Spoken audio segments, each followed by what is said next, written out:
ทางได้ออกบ้างออกหมดดีแล้วที่สำคัญนี่เป็นสารกวนที่ยังเรือยังล่องเรือจากเหตุการณ์ก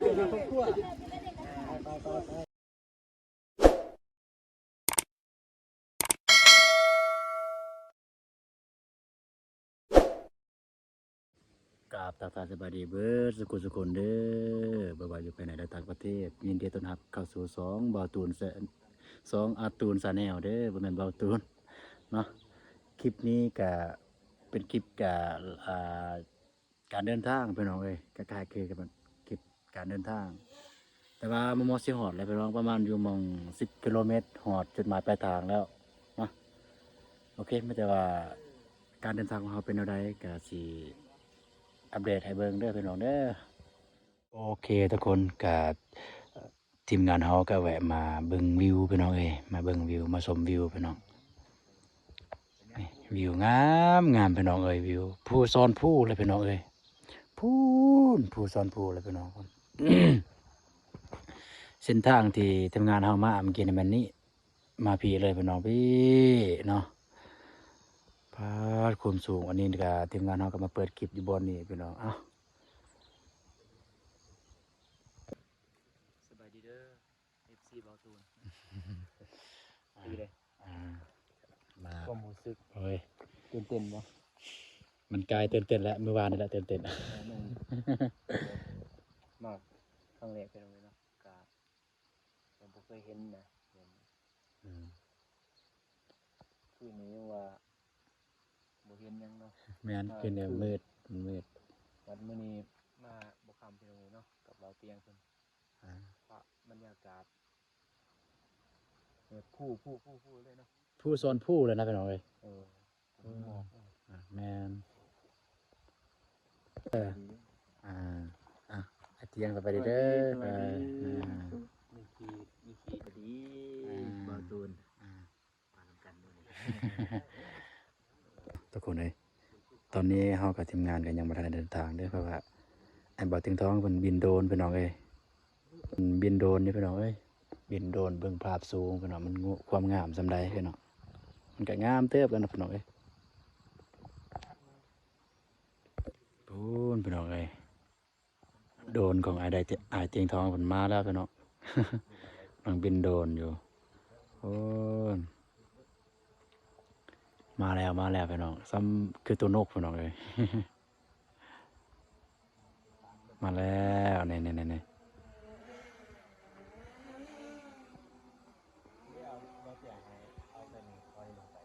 แป๊บน้องมีเสียเจ้าแล้วพี่น้องแป๊บได้แล้วของกินได้แล้วนกตัวหนึ่งพี่น้องไปเดินทางต่อได้นกแล้วพี่น้องไปกันเจอกันอยู่บ้านสลุยเลยเด้อพี่น้องเด้อ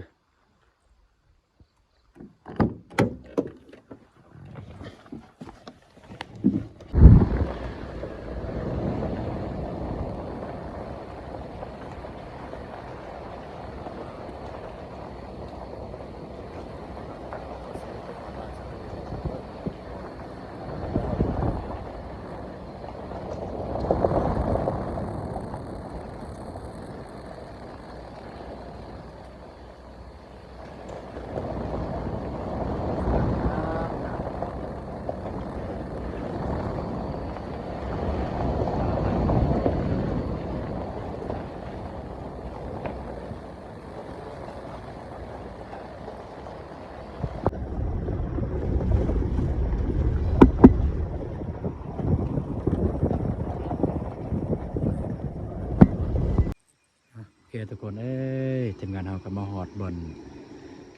นเก่าหวานนี่แหละพี่น้องก็บ่มีเมื่อวานนี่ก็มีไอ้น้องทหารเพิ่นฝากอยู่นี่แต่มื้อนี้บ่มีเลยพี่น้องเอ้ยก็บ่ได้ว่าสิไปเอิ้นคือเก่าพ่อบ้านแล้วก็ลูกบ้านมารับเครื่องที่จะมาแจกก็คือมีผ้าห่มแล้วก็สาดพี่น้องเอ้ยนะตอนนี้ก็กำลังย่างไปเข้าในบ้านพี่น้องเอ้ยจะเข้าไปหาพ่อบ้านไปหาพ่อบ้านแล้วก็ไปหาสาวบ้านหาลูกนับเครื่องแล้วพี่น้องเอ้ยโอ้มีไฟน้อยๆก็คืออยู่ในบ้านเลยพี่น้อง อ่าหอดแล้วโอเคไม่จะมาเข้าไปเลยสบายดีสบายดีสบายดีพ่อบ้านอยู่ไสฮะ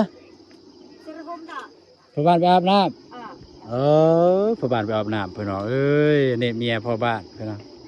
สบายดีอีกครั้งเด้อเห็นยังกิน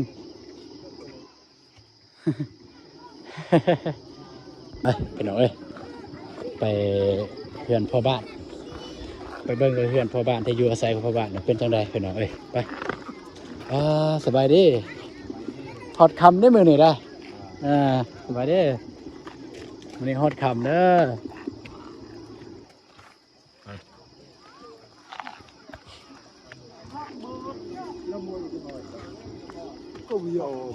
สบายดีพี่น้องเลยแต่เพื่อนสามบาทสองเพื่อนประมาณสิพี่น้องเลยก็เอาไปโกกไว้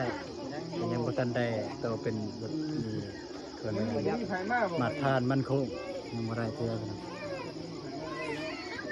สิถามพ่อบ้านผู้ที่3เนาะนั่นบ่สิถามจักหน่อยนึงจับไปได้ขออนุญาตได้จับเลยจังซี่เลยสิขอถามเนาะเอากับพ่อบ้านผู้ที่3แล้วแม่นบ่นั่นผู้ที่3ชื่อจังได๋เด้ผู้ที่3ฮะบุญคอกเอาจำเลยในอยากถามว่าในมือเกิดเหตุประมาณจักโมง2โมงกลางคืนบ่วินาทีที่เกิดเหตุหั่นอยู่ไสรถเงินลมนั่นแหละวินาทีตอนเกิดนะอยู่ใส่นอนบ่เลยอยู่ใส่กำลังนอนโดยพอดีสาวบ้านตาการห้องเนาะโดยเครื่องคองก็ได้จับไปอยู่บ่ได้จับได้บางส่วนเนาะโดยก็คือยังบ่ได้ลดล้างได้ออกบ่ออกหมดดีแล้วคือสำคัญเครื่องนั้นออกหมดแต่เล็กน้อยเงินค่ำเนี่ยก็ได้ออกอยู่บ่ออกบ่ได้ออกกับแต่เฮือนนี่ล่ะเป็นอะไรเฮือนบ่ได้เอาออกบ้านแต่ปีงานนี่ก็มีต้นนี่นะหม้อถ้วยตัวนั้นไม่หมดมาโดยก็แสดงความเสียใจนำเด้อเฮาก็เห็นข่าวคือเฮาก็เคยมาเทื่อนึงแล้วในบ้านนี่มาแจกส่งเสื้อแต่บ่ได้หลายตอนนั้นเอาตัวรอดกันเอาเนาะแล้วพอดีมาเห็นข่าวก็เลยส่งให้หายเตียงทองเพิ่นก็เลยเห็นข่าวเพิ่นก็เลยระดมเครื่องคองเทือนฮอนก็เลยมาอีกขาดนี่ไม่แต่ว่าหาพ่อบ้านประกาศหาลูกบ้านไปหับเครื่องคือเก่าคือบ้านนี่ขอบใจเด้อที่ให้สัมภาษณ์หน่อยนึงไม่แต่ว่าไปหาลูกบ้านไปเอาเครื่องคือเมื่อวานนี่แหละโอเค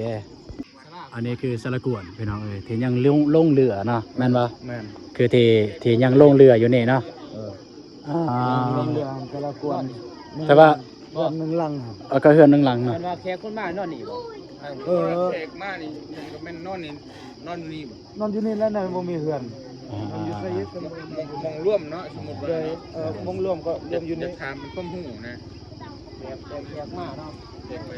พี่น้องก็คือนี่เป็นสารกวนที่ยังลงเรือจากเหตุการณ์ไฟไหม้ของบ้านสลุยพี่น้องถือว่าประมาณ30 ปลายหลังคาเฮือนเนาะไหม้เบิดพี่น้องยังเรือแต่อันนี้น่าเรือเสือพี่น้องอันนี้เป็นคุมเสือถือเลยพี่น้องก็เกิดมีซีเมนว่ายังมีสิ่งศักดิ์สิทธิ์ปกปักรักษามันจึงบ่ไหม้พี่น้องอันนี้เป็นคุมเสือเด้อพี่น้องทุกคนตามพ่อบ้านกันได้ระดมชาวบ้านไปหับเครื่องพี่น้องไปเลย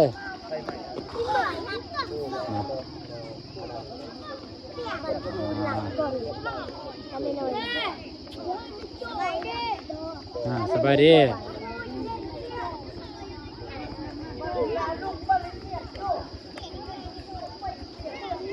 มืดคือเก่าพี่น้องสบายดีเบาเจ็บบ่ได้มาเด้อมื้อนี้เด้อบ่เจ็บแม่บ้านแล้ว เอาเจ็บบ่สบายแล้วมาบ้านแล้วบ่สบาย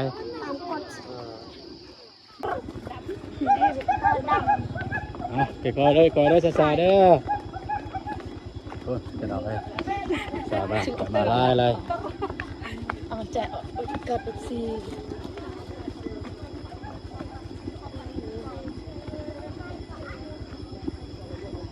ก็เสร็จกูละมอนกับตาตัวอัด คุณดอกเทาอันนั้นจะคุณพี่น้องเลยนี่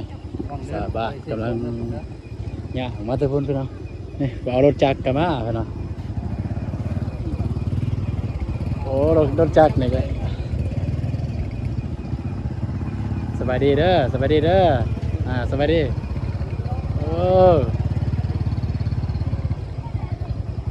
เขาก็มีรถจักรเคยนะ มีประมาณปี1 2 ปีเนี่ยตัวนี้เพราะว่าทางห้างกมาเลย เพราะว่าทางกำลังเห็นเนาะ แม่ทางห้างกมาหอด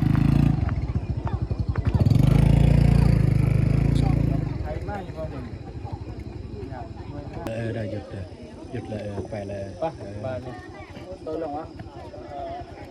ลงก่อนก็ได้มั้ย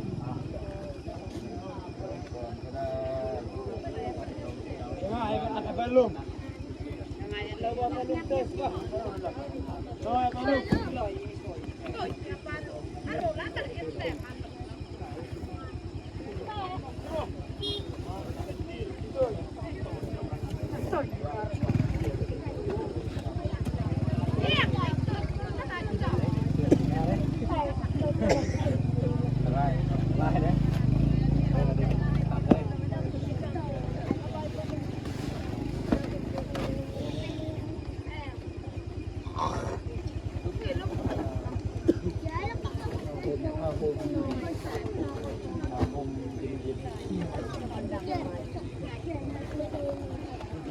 ลูกหูนอนกอดกันลูกใครว่าพิษป่ะพิษป่ะกอดพวกกอดก็แล้วแต่เจ้ามันจะเอา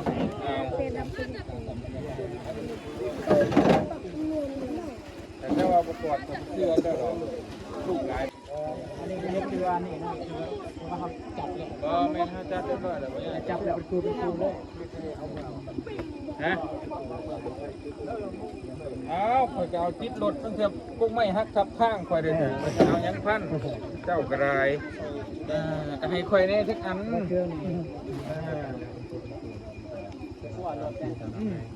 พวกไม่ฮักทับข้างคือเมื่อผมหอดเรื่องเลยem về em con đọc sách về học rồi là bây giờ tới ngay thầy hụt học biết xem không ok này cũng lạ làm tuần men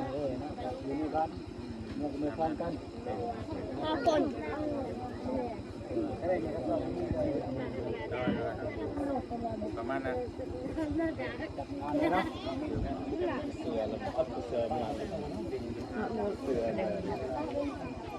บ้าแฟนร้านซื้ออะไรก็ได้มาเจ้ามันเจ้า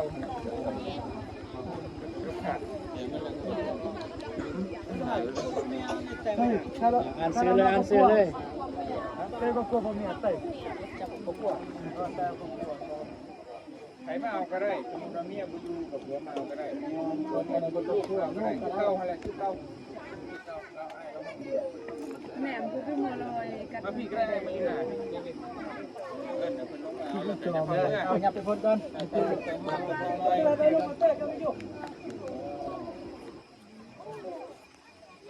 ข้าวคำต้นคำปนได้คำปน ข้าวคำปนเด้อนี่มาฟังนี่มาฟังนี่เป็นแถวเนี่ยมาฟังนี่เด้ออยู่ฟังเดียวกันเด้อเอาเป้มาเลยเอาเป้เดี๋ยวทำซื้อจะฟังเมื่อเด้อเอาแรกไปอยู่เป็นนั้นเลยนะโน่ต้อนเลยอันเดียวเราแต่งต้อนหมดเลยอันนี้ก็ได้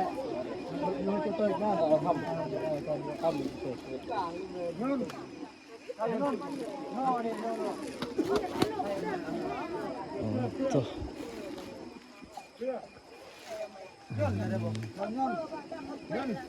ใช้เงินนะมาพี่ขี่เมื่อนี่มันขี่รถมันช้าโหดทีอะไร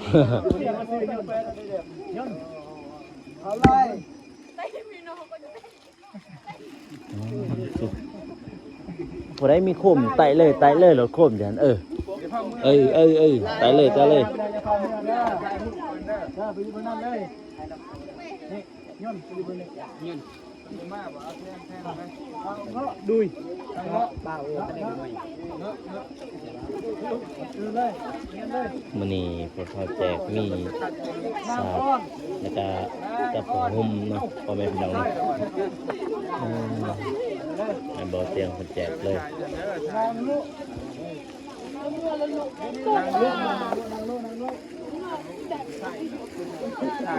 อันนี้ครับ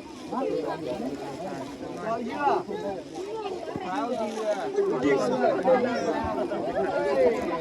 บ้านนี้เป็นไม่ดีเหรอแปลกๆเนี่ยทางนี้มันมีข้าวไร่ข้าวไร่ก็ไม่มันบ่ เป็นทางไร่ก็ดูยังไงยกข้าวยกข้าวยกก่อนอุ้มข้าวอุ้มนี่เลยข้าวอุ้มนางเอี้ยขอบใจนี่เด้อเอาของเด้อขอบใจขอบใจเด้อ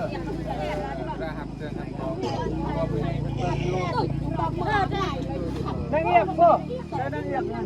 รอตัวแทนพ่อได้เกาอันที่เดียนางยศนางยศคนฝ่ายก็เป็นนั่งเป็นนั่งเป็นเสียเอาลูก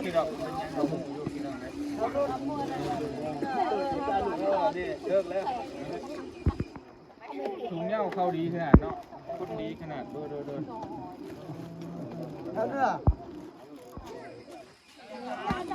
เอาเนื้อน่าสัตว์ไหม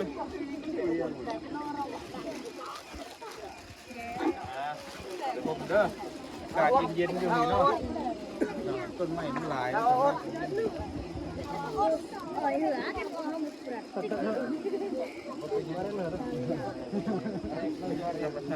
โรยโร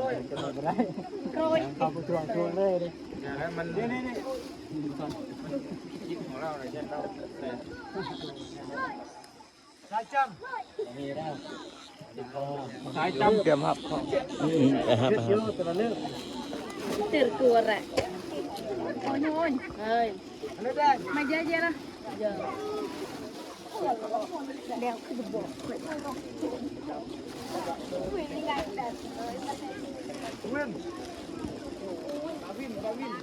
วินรอเอกวินเอ้าจะมีทองชื่อวะแม่นเนาะที่รับหลายเทื่ออยู่เอาล่อ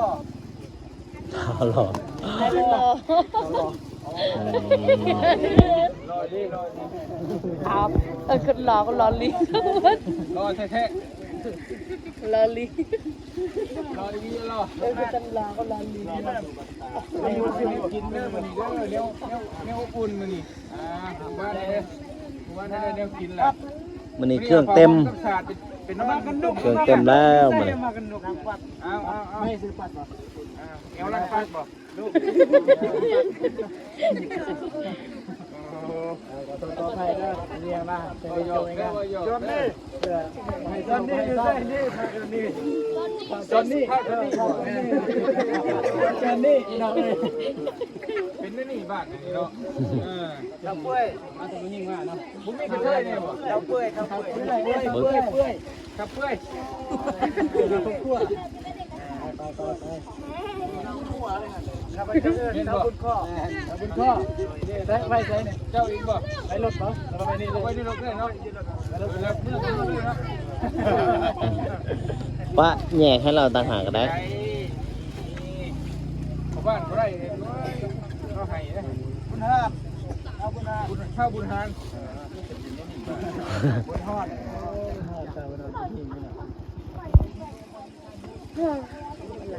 คืนนี้เขาเอาเลี้ยวกินทำไส้ข้าวทำไส้ข้าวทำไส้ทำไส้ข้าวทำไส้พ่อจะไปใช้มาละพ่อจะไปข้าวบุญชื่อข้าวบุญชื่อโอ้โดเส้นโซโล่เส้นที่กาแฟกุลี คือมัวเราดีพี่โมเลยนะ มัวเร็วลูกเอ้ยจะได้แป้ง ฮัลโหล มาอ้วก ฮัลโหล ข้าว ท่านไม่เกี่ยว ว้าใช่เครื่องเอานี่เร็วๆเลยเอาไปต้มเมียได้เด้อกอดกันอย่าผลิตลูกหลายแต่มันหลายพวกเลยคนเพื่อนกันหน่อยนึง3-4 ชิปราคาเพื่อนละลูกเพื่อนเป็นหลายบาท อากาศดี กลัวอะไรกลัว จริงมั้ยครบ มากกว่าเวทีนางรอดเพื่อนเป็นไงนางรอดปลาทุกทีลายปลาลายมันสิปลาบนนัวปลาบนนัวปลานี่นัววะนัวแบบเอาอีกคนหนึ่งคนสุดท้ายคนสุดท้ายเอาเงียบเอาเงียบเอาเงียบโอเคคนสุดท้ายจบรายการเบิดพอดีเป๊ะเลยวันนี้จัดมาพอดีเลยเพราะว่าหู้เดี๋ยวได้จัดเดี๋ยวได้ 36กว่า เอาวันนี้บ่มีน่ากินเด้อมีคืนนี่มีน่ากินแล้ววันนี้เอาแนว แยกเรียบร้อยพี่น้องครบเรียบร้อย30ครอบครัว ยันมันหนาวตอนดึกๆมาหมดแล้ว เอ้ย มาโดนแล้วเดินมานี่พอถ่ายรูปในจังหวะไม่ยืนที่เรื่องไม่ยืนที่หล่าเอ้ยบอกคน ไปเบื้องนั้นหมดมาออกโทรทัศน์ก็ซั่น อย่างแต่พี่ เอาโจนะนี่ไม่วิเศษเลยแหละนั่งลงแล้วก็นั่งมาฟังนี้นั่นนี่มาฟังนี่พี่ ในการตัดสินอย่างอื่น ยับไปทางเข้ากันมา ถือให้ไหนเนี่ยนี่ถือจุลุมนี่ ไม่มีเครื่องทางหน้าเลยเด้อไม่มีเครื่องมาทางหน้าเด้อ บ้านจับขึ้นเลยนะจับขึ้นเลยโอเค นี่แหละทางหลังยกเอาเด้อทางหลังอาสาดยกเอากับอันนี้เด้อโอเคบ่มีขอบุญไปดอกเลยมาทีละเอ้ยมาใกล้ๆนี่คนที่ขอบุญนี่นั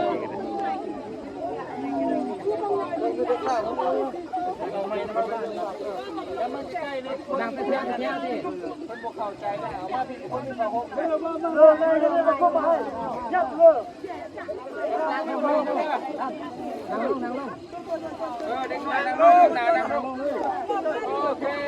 คนั่งลงทั้งหน้านั่งลงยืนเด้อ ครับรอให้ครับ โอเคเอายกขึ้นเดียวบังกล้องเด้อยกขึ้นเดียวบังกล้องเด้อ 1 ยังละกล้อง 1 2 3โอเค ลงมือดูบาทหนึ่งลงมือบาทหนึ่ง 1 2 3โอเค โอเคน้องนี่เลยโอเคบาทนี้โอเคทุกคนแล้วเมื่อกี้นี่ก็การแจกเครื่องเนาะของที่นาเอาร่างกายก่อนที่ก็มายังไม่ได้เอาโฮมแล้วก็ซาดไปเลยจำนวนในทั้งหมดประมาณ36พื้นซาด36แล้วก็โฮม36ไปเลยอะไรมาแจกทำคือเก่าไปเนาะอะไรมารบกวนตามไปเนาะตามบ้านคือเก่าคลิปนี้ก็มีอย่างไร ขอบใจผู้ใหญ่ใจดีรับสนุนพี่น้องมีน้ำจิตน้ำใจอยากช่วยเหลือทางด้านไอ้บาเตียงทองเนาะแล้วก็ผู้ใดสนใจอยากจะซื้อเรือกันสมัครซื้อเรือทางบ่าวตูนไหนเด้อพี่น้องเด้อกับบ่าวตูนยินดีเป็นสมาชิกให้พี่น้องเด้อจะสุดท้ายแต่สุดนี้ก็มีอย่างไรกับอย่างขอวิสัยให้พรให้ผู้ใหญ่ใจดีและสุขภาพแข็งแรงพี่น้องเด้ออยู่ดีกินดีเฮ็ดหยังก็ให้ร่ำรวยพี่น้องเนาะก็ดูมีอย่างไรแต่ว่าต้องเข้าใจเด้อ โอเคเอาเลย